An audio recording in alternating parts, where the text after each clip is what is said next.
back. It's been like 20 minutes. But I knew I wanted to put something out there like this for a while because I get a lot of questions about it, and I get a lot of funny looks. So I might as well start from the beginning. We're going to call this something like shifting identities or something profound and fun like that, but we'll see how that goes. So growing up as a little girl, I always really saw myself as something, as one of the boys, but different. I knew I was supposed to be a little girl, but I got mistaken for a boy all the time. Even I just looked funny wearing girls' clothes. It just wasn't right. And I really didn't understand where a lot of hate was coming from at me. And I never felt like a freak. Well, I didn't at first. But they made me feel that way. People made me think that there was something wrong with me. And there was violence a lot of the time. In middle school, getting pushed up against lockers, getting stabbed with pens, getting pieces of ice thrown at me, getting sat upon and punched in the face. And so I started fighting back, and then I got in trouble for that. I switched schools 3 times, was going to switch again in high school. And I just gave in the last time I switched schools, really. I started dressing like a girl, trying to act that way. Sometimes that didn't even work. I had long hair past my shoulders. This is the longest it's ever been, right here. And I still got mistaken for a boy a lot of the time. People would start telling me, how pretty I looked if I just tried, and I'm like, tried what? Tried to fake it to be something I'm not, and always have to think about stuff. I can't just go out and be myself. I have to think about it all the time and put this on for you, to put on this identity, basically. But even in that, the boy in me never gave up. And I was never lost in the crowd. I was always very masculine. And that scared people. I remember even when I was like 9, I had a basketball trophy that was a little bit different from everyone else's. The statue on the top, the boys' statues looked different than the girls' ones.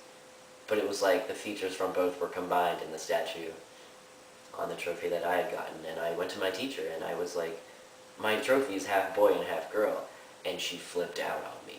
She started screaming at me, saying how I could never say those things. And I was like terrified because I thought it was cool.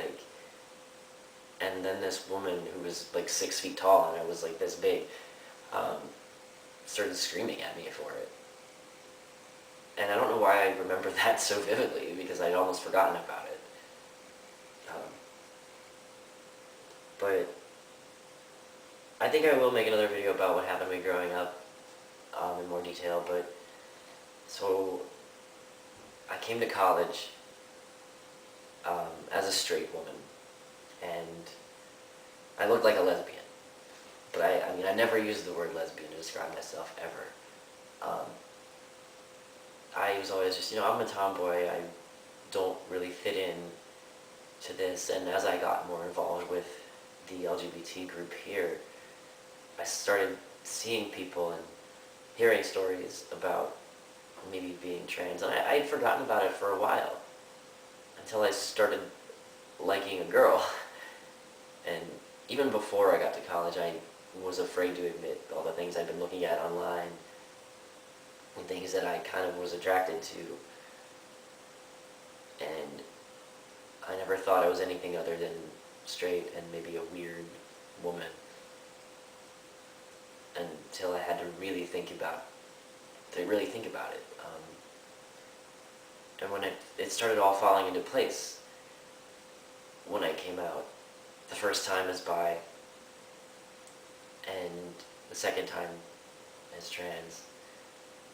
And even that just over the years, like, all the pieces started to make sense, and I've been able to really clearly focus on what it is that I am, and I can be really specific.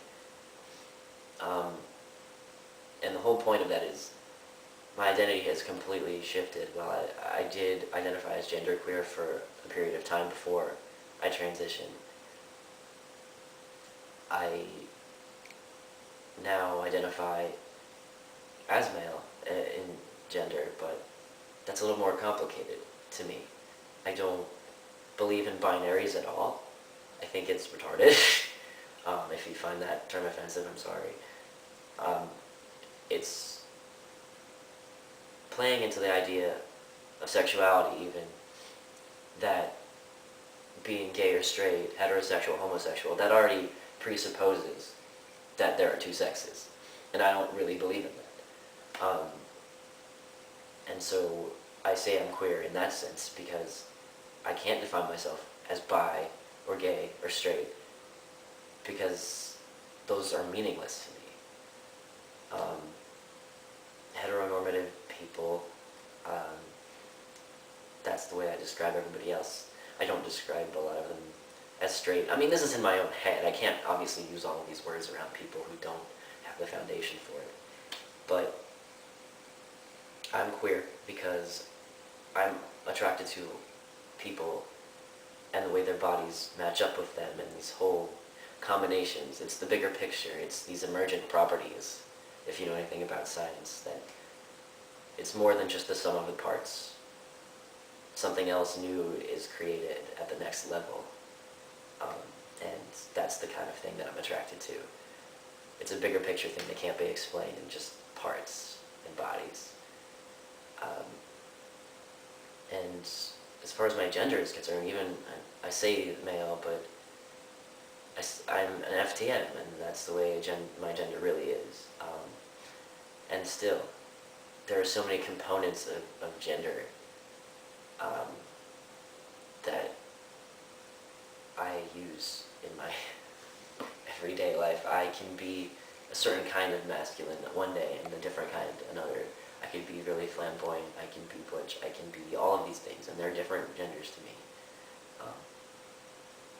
Binaries don't exist in my world, and I don't think they ever really have, and I think that's why I had a hard time growing up, understanding differences between boys and girls, and I didn't really see them that way. I saw people along the spectrum. It's really cool, and I would never trade this view of the world that I have for anything. And that's a little bit about my identity and how it's changed.